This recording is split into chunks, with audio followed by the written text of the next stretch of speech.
Coming up on the FSR Sarcfighter podcast, the return of an old friend. The sarcoidosis community is so dedicated, and what I've always found is that the folks that attend, say, other support groups that I've been to and things like that, they're thirsting for knowledge. Royce Robertson is raising money to fight sarcoidosis, and he needs your help. Whereas the battle inside my body is not as bad as it once was, I'm now starting to fight the battle outside my body.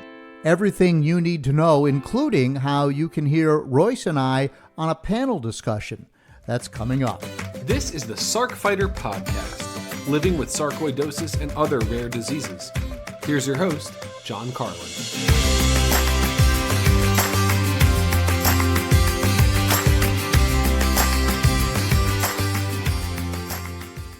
Hello, welcome to episode 141 of the FSR Sarcfighter podcast. I'm your host, John Carlin. The date of this recording is June 17th, 2025. First of all, a reminder that the FSR Summit is coming up at the end of this month, the end of June. I'll be talking a bit more about my participation in just a few minutes during my talk with Royce. You'll hear that sort of comes up organically. It's going to be a great virtual gathering where all the experts, all the patients gather, all the stakeholders in sarcoidosis gather for a weekend of interaction, and that is the weekend of June 28th. Kind of excited. I just checked the stats for the podcast, and we are now dangerously close, all of us, to breaking 100,000 all-time downloads. Right now, we are at 99,800 and change, and it's looking like this episode should push it over the top if we don't get there before this episode comes out. A lot of people go back and they listen to the back episodes, and there's a steady count coming from those as well. Of course, I always get a big bump, if you will, when I look at the graph every time a podcast is released. But I would pretty much guarantee you that by the next time you hear my voice, we'll be over 100,000. That's kind of amazing. I don't agonize over that statistic a lot. It's not like I'm constantly checking it. It's readily available when I look at the software that governs this podcast called Podbean.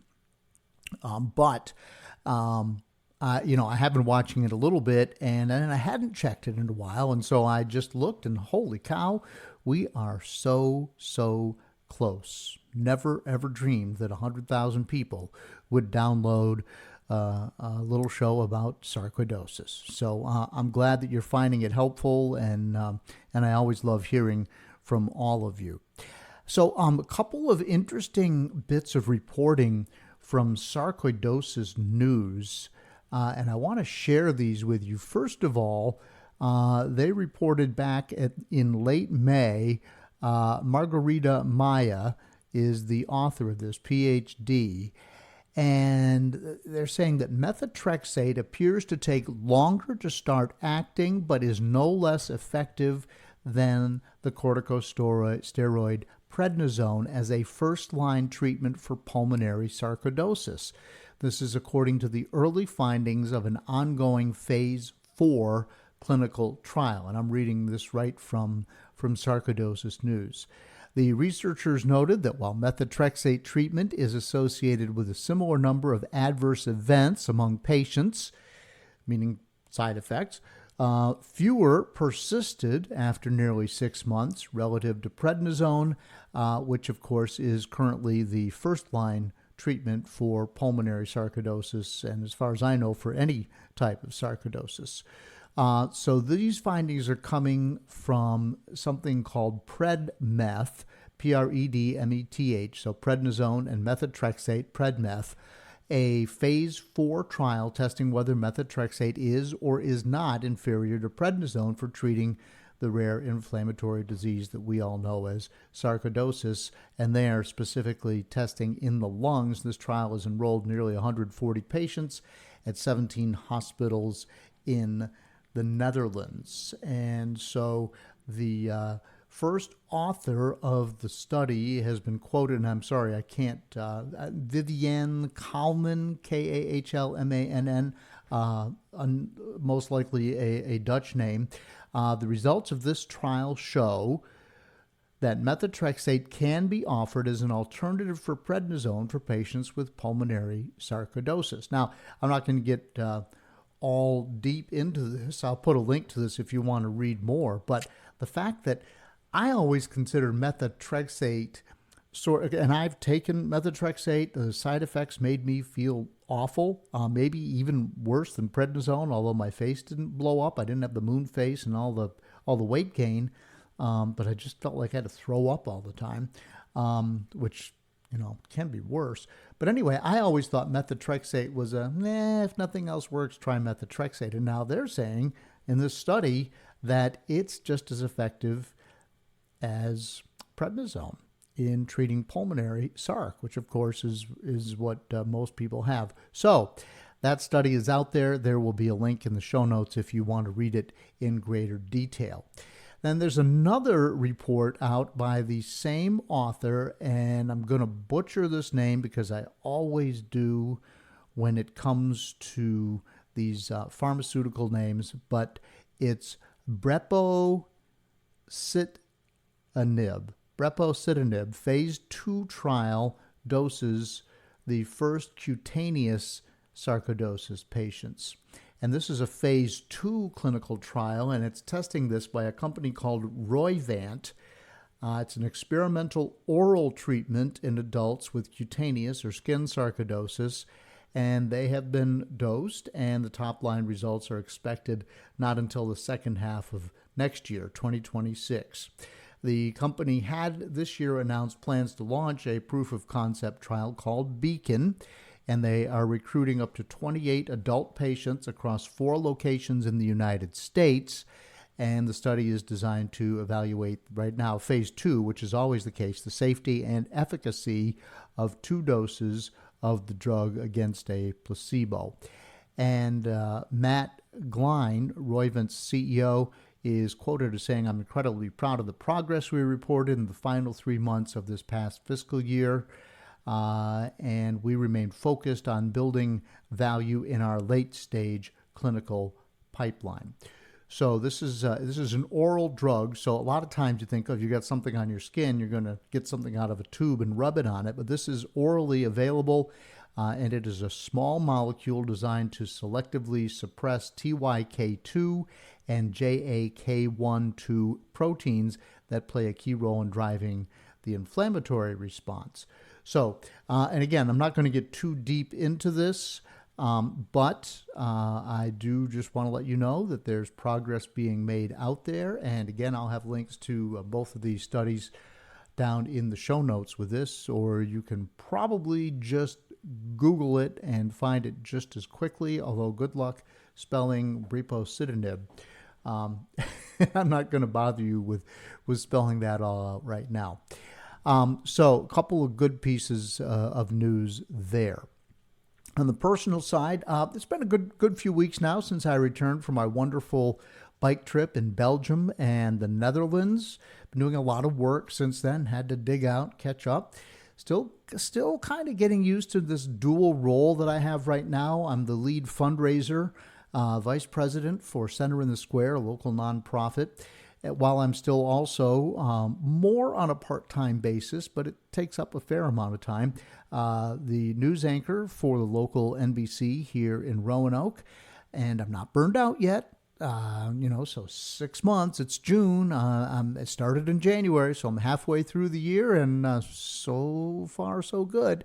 And everyone on both sides seems okay sharing me, if you will. Kind of get there late for one or leave early for the other, but so far everybody's okay with it, and I'm okay with it. So that's really good. But as we say in the TV business, stay tuned. And the thing that I'll point out there is that I'm working a lot, and I'm working pretty hard. And another part of my life, I might not have been so happy, but right now I'm glad to be able to do it because, one more strong flare from sarcoidosis, and I might not be doing either.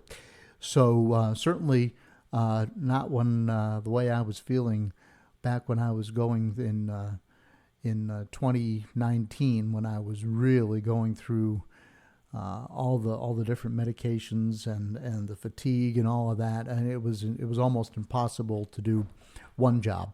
So glad I'm able to do it. That's the takeaway from that. I do have to share some sad news, and that is that this coming weekend, as I record this now, my family is holding a celebration of life for my late sister, Jessica, who was just under 50. She passed, and I shared some of this back around February. She passed, this was in February when she died, and they found her in her apartment during a wellness check because nobody had heard from her. And we still don't know the cause of death. The medical examiner's office is backed up in New York State. If I had to guess, I would say it's most likely that she passed because she had an incredibly weakened immune system. She always had. Just kind of the way Jessica was built. But it's probably she either had the flu or maybe COVID. And they just keep telling us to wait, and we don't know.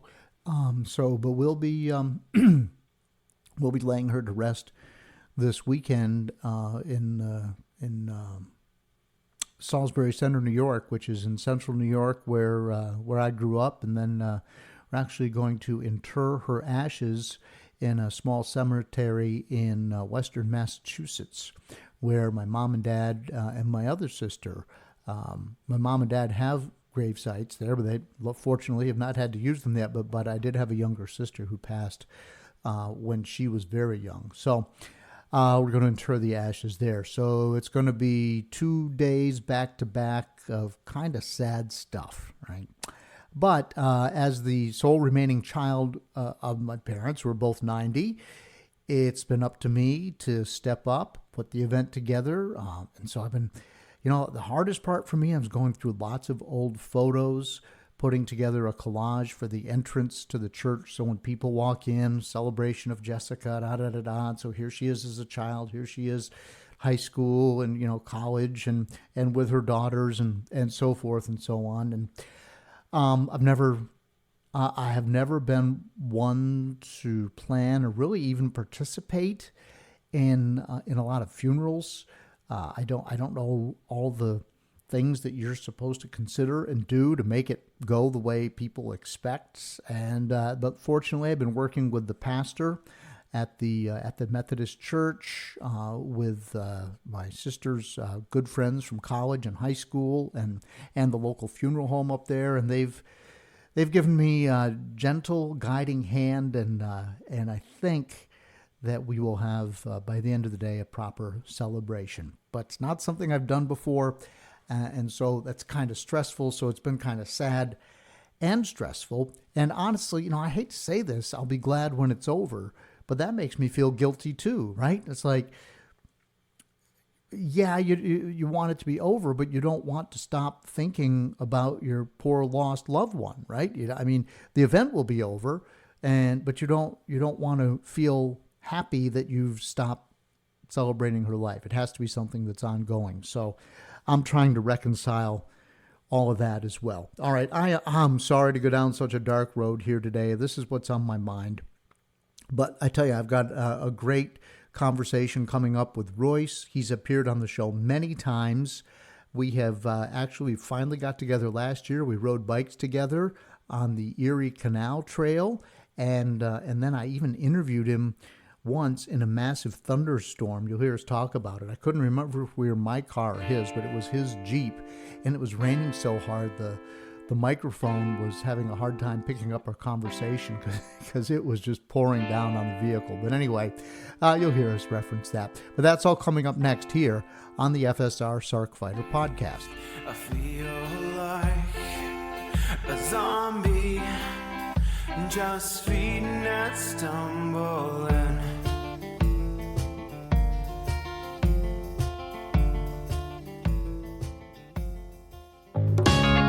Hi, I hope you're enjoying the Sarc Fighter podcast. You may be wondering, what can I do to help? How can I be a part of the sarcoidosis solution? It's simple. Make a donation to KISS, Kick In to Stop Sarcoidosis. 100% of the money goes to the Foundation for Sarcoidosis Research. Look for a link in the show notes of the Sarc Fighter podcast. Welcome back to the FSR Sarc Fighter podcast, and joining me again is Royce Robertson. Royce is a frequent flyer here on the FSR podcast. Maybe I should say a frequent cycler, because we're almost always, in addition to sarcoidosis, talking about bike riding and fundraising. Royce, welcome back. It's great to be here, John. It's summertime in central New York, and I'm ready to push some pedals. Good deal. Yeah. Did the snow finally just melt? It's June. I was back in the Upper Peninsula, Michigan recently, and there was snow on the ground in May, which was very depressing. But it's nice and green here in central New York. A little cooler, a little chillier, a little rainier than normal, but everything is nice and green and just begging for summer. There you go. All right. I love. Of course, people know I grew up in central New York, so this is the best time of year to be there. That's for sure. Yeah. With fall being a close second, and winter only if you like snowmobiling or skiing, and spring can be really muddy and messy. I'm just going to say that, and It can be. Yeah. Not like spring here in Virginia, where it's always beautiful and lush. But anyway, we digress. So look, you and I have multiple irons in the fire right now, related to sarcoidosis, related to fundraising, all of them pretty much revolving around cycling. Let's first tell people about you and I'm moderating, and you're a part of the panel coming up on June 29th with part of the FSR Annual Summit, and it's called Let's Get Moving. We're going to be talking about exercise and sarcoidosis. So I undoubtedly, other people on the panel are not bicyclists, but you are. So you want to just share some of your thoughts about what we'll be talking about there? Sure. First, it's an honor to do it. The sarcoidosis community is so dedicated, and what I've always found is that the folks that attend, say, other support groups that I've been to and things like that, they're thirsting for knowledge, and they want to know how to do something different or better. And when it comes to exercise, because I'm a cardiac sarcoidosis patient, the mantra from my doctors has always been find ways to challenge your body without straining your heart. Now, some may contend that riding your bike for hundreds of miles is straining your heart, but we try to do it in small doses. So I'm going to describe the 4 or 5 things that I do exercise-wise to basically, it's how I fight my fight in terms of exercise. And I'm looking forward to hearing from the other panelists. I'm looking forward to hearing from the other experts that are on that particular roundtable. I'm just excited to do it.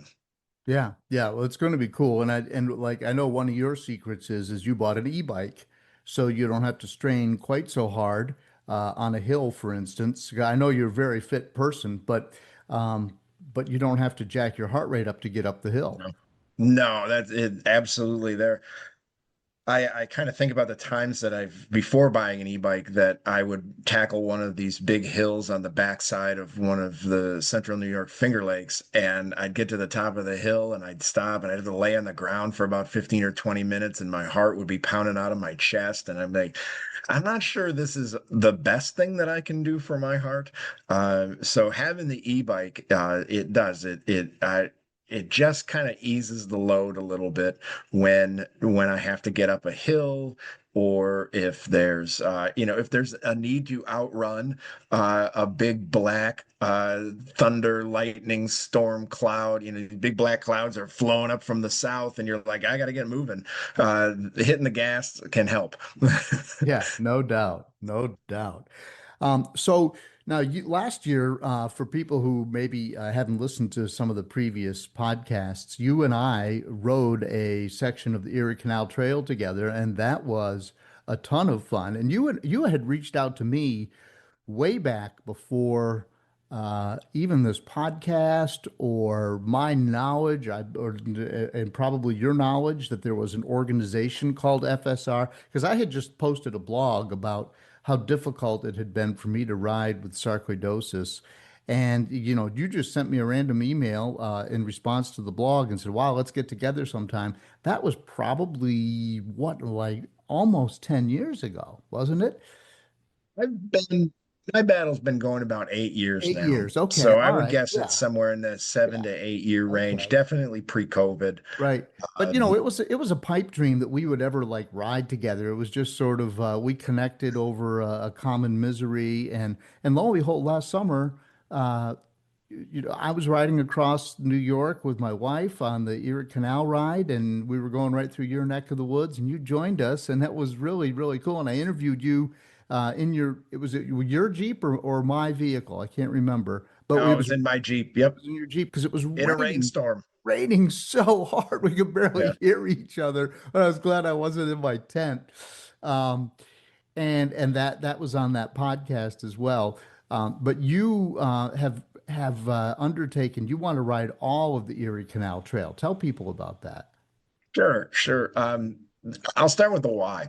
The why is because I've been, let's say, sarcoidosis dormant for a few years now, but my battle has been going on for about 8 years. Well, whereas the battle inside my body is not as bad as it once was, I'm now starting to fight the battle outside my body. And that is in the 7 or 8 years now that I've been going back and forth to Johns Hopkins. My wife and I estimate that we've spent probably $40,000 in travel expenses, hotels, gas, food, everything. I've been down there 50 plus times, and that adds up.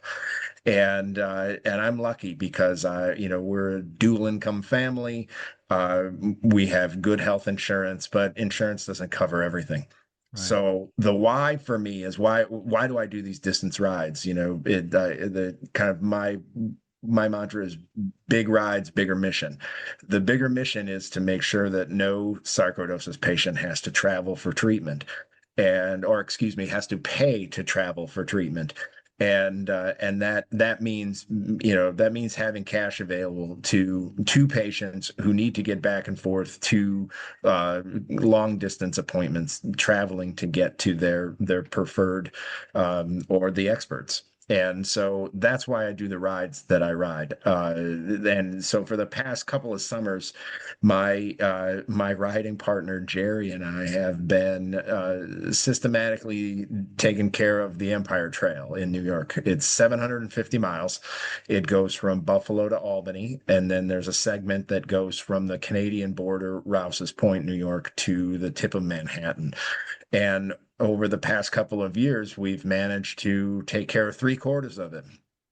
So this summer, we're going to finish that final quarter. We're going from Rouse's Point, New York, on the Canadian border to Albany, New York. And it's the first time we're actually going to do 4 straight days of riding. It's 200 miles. There's a decent amount of it that is on road, not all on path and trail, and it's got some elevation changes to it. So we're going to try to take it a little more conservatively, fewer 60 and 70 mile days and more 40, 50, 60 mile days. And that's what we're doing. July the 20th to the 24th. Yeah. Okay, July 20th to the 24th. All right. So, and that is a fundraiser. So if people want to support your effort, how would they do that? Sure. I think the three easiest ways to find it are to, one, go to my Instagram, which is Cycle for Sarc, Cycle CYCLE number 4 SARC, and you can message me there for the link.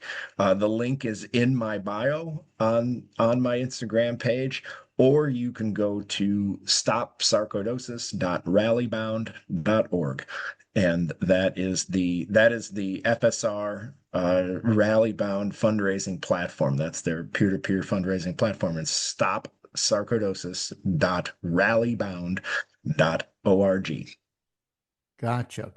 And you were just asking people to make a donation in honor of your efforts, and that money will be channeled to help people travel for sarcoidosis Yep. hospital and doctor visits.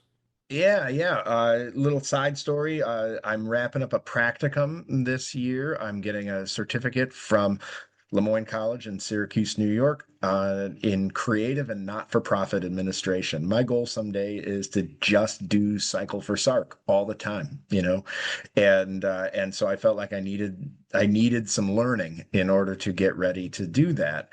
And my practicum involves kind of scoping out all of these things. Like, what does it take to do a program where you raise money that you then give to patients, who need to travel for treatment, and what does that take? And so right now our threshold is $100,000. Once the fund, which is now somewhere between, I think, around $8,000 that we've raised, once that fund gets to $100,000, then we can start to initiate the process of distributing gifts, grants, reimbursement. I always struggle for the exact word, but $100,000 is our goal to get rolling. Yeah, so that $100,000, would that sort of act as an endowment, as it were, and then you would take the earnings from your $100,000 and disperse that, or would you just try to kind of keep that pot full at 100 grand and go with that, go with that? A little bit of a mixed strategy. We're Yeah, moving some of that money into a sustainability fund. We've got to obviously set aside a little bit of it for the accounting firm that takes care of the sure. the disbursements, and then the rest of it is going directly to patients who meet certain criteria and need to travel for their treatment. Yeah. So what is this? How do you get this practicum? Tell me more about that. What is that all and what all is involved? I didn't know there was such a thing. Yeah, sure. So a lot of times when you're finishing an academic program, especially in like maybe a graduate or a certificate program, they end it with something that is an application, something that is kind of a summative project. And so my summative project, working with the staff at FSR, has been to scope out cycling as an awareness strategy, a fundraising strategy for the Foundation for Sarcoidosis Research. And there's so many different charity rides that are out there, and how could FSR do something that makes them unique, that differentiates them, that allows them to achieve their goals first and foremost, Hmm. uh, and to support. They've got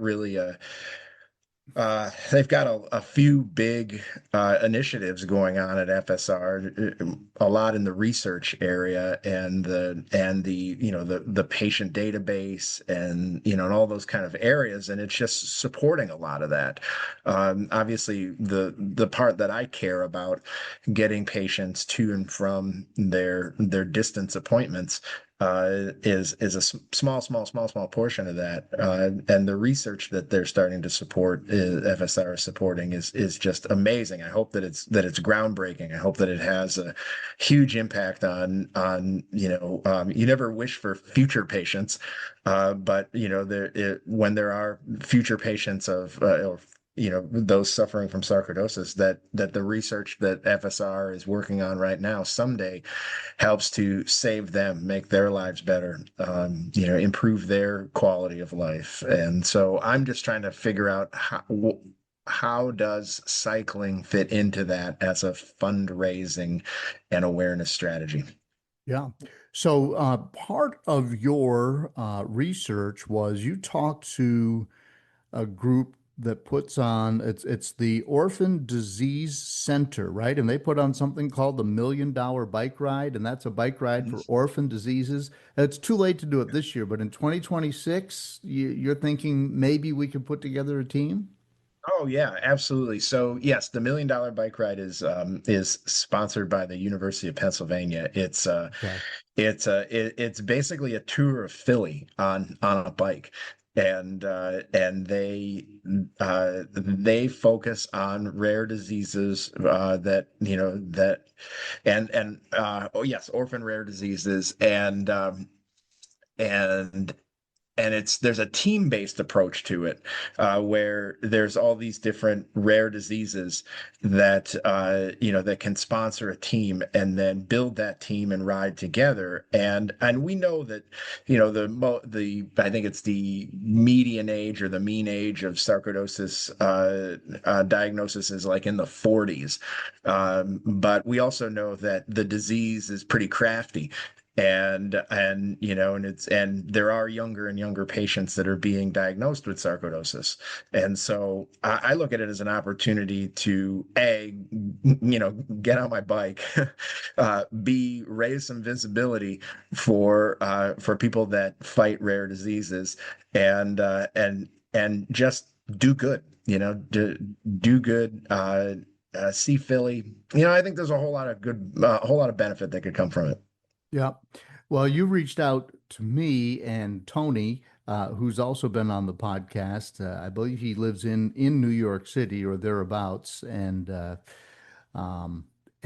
we might have the nucleus of a team for an event in 2026, and maybe we could really blow it up and get a big group of people who are able to ride. And this doesn't need to be 100 miles or whatever. I think it can be as few as 12 miles. Did I look at that right? They had a pretty wide range of choices. I think they had kind of, let's say, entry level, all the way up to something that I think was in the 70 mile or 72 mile range, something like that. But yeah, definitely they had a broad offering. Yeah. Yeah. So maybe somebody listening would think, that's something I might be able to do or would want to do or would want to contribute to. So we'll keep that in front of us and see how that goes. So you're doing your bike ride on July 20th, and you're going right where I went to college. Or you're in Rouse's Point, but I was in Plattsburgh, which is also on the Canadian border. Now this route that goes down through, we were on rail trails for the most part when we did Buffalo to Albany. But you're going to be on the highway quite a lot, are you not? Coming down from Rouse's Point? Yeah, that segment is, I don't remember the percentages, but that segment is primarily road and highway. Kind of some state highway, some county roads, little bit of kind of intersectional trail here and there to get you from point A to point B to keep you moving. And it's probably the most rural of any of the segments that we've done, with the exception of Plattsburgh, and because it really passes east of Lake George, so you don't get a lot of that area. I've been scoping the map mile by mile to look at things like, restroom choices, places to eat, possible bike shops, and there's a lot of space in between. And so I guess our kind of our twofold kind of approach to this is be prepared and be patient, because there might not be some things for a few miles. Right. Well, yeah. So you'll be headed through, it's skirting a little bit, but the Adirondack State Park is up through there, and it is extremely rural. And for people who are not as intimate with Central and Upstate New York as you and I are, this is a very beautiful part of the world. But as you said, it's very rural. It's dotted with lakes. It's those roads are gorgeous, but you're gonna be doing some climbing. I would assume that e-bike motor is going to get some use. Yeah, I think in some spots, because it's squeezed in between Adirondack Park, as you mentioned, but it also follows Lake Champlain and the Hudson River Valley. So the premise of it is not to have too much elevation change, as you wouldn't say up more in the mountains, up in the Adirondacks. So following the riverbeds and the lake shores kind of keeps that relatively under control. But basic geography is to get from one watershed to another, you usually got to go over a hill, and So it's that's the part that is usually going to be the more, I think, the more difficult. But yep, that's what that's what I have the gas pedal for. So it's fine. Awesome. Well, Royce, anything else you want to add? I just want to encourage people, if you're listening to the podcast, that you are either fighting sarcoidosis or you are like me, where you're in a period of dormancy, silence, and happiness, that you've got clean scans, or if you know someone or you're a caregiver, just take some time to check out the resources that are available to you with FSR. Maybe attend the virtual summit at the end of the month. Please check out my Instagram, Cycle4Sarc. There are a ton of people out there that want to help you and want to help the community, and just please take some time to engage them and tell your story and feel good about your fight.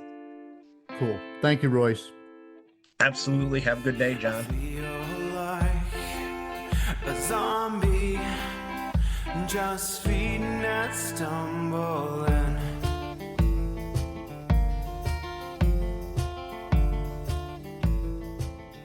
Thanks to Royce for all the fundraising he's doing as he rides his bike around New York State, and for all the plans that he has in the future in terms of fundraising.